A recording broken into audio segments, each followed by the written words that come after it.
নরসিংদীর এক প্রান্তে সবার চোখ এড়িয়ে থাকা একটি সাধারণ বিদ্যালয় যেন নিজের ছায়ায় গড়ে তুলেছে সাফল্যের এক পরশ পাথর।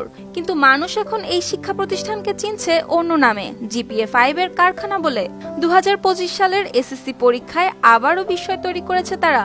বিজ্ঞান বিভাগ থেকে 320 জন শিক্ষার্থী অংশ নিয়েছিলেন, আর অবাক করা বিষয় 320 জন শিক্ষার্থী পেয়েছে জিপিএ-5, যা দেশের শিক্ষাক্ষেত্রে খুবই বিরল এক অর্জন।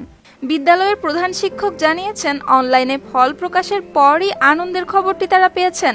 আর এই খবর ছড়িয়ে পড়তেই শিক্ষার্থীদের কারো চোখে জল, কারো মুখে আত্মবিশ্বাসের হাসি। আর বিদ্যালয়ের প্রতিষ্ঠাতারাও তাতে সন্তুষ্টি প্রকাশ করেছেন, কারণ এই সাফল্য বছরের পর বছর ধরে গড়ে তোলা এক নিরবচ্ছিন্ন সাধনার ফল। স্কুলের প্রশাসনিক বিভাগ থেকে জানা গেছে, 2008 সালে প্রতিষ্ঠার পর থেকেই তারা চেষ্টা করে যাচ্ছে শুধু পাঠ্য বইয়ের গণ্ডি পেরিয়ে ছাত্রছাত্রীদের মধ্যে আত্মবিশ্বাস আর লক্ষ্য স্থির করার শক্তি গড়ে তুলতে। আর সেই চেষ্টাই যেন এখন রূপ নিয়েছে জাতীয় পর্যায়ের এই সাফল্যের গল্পে।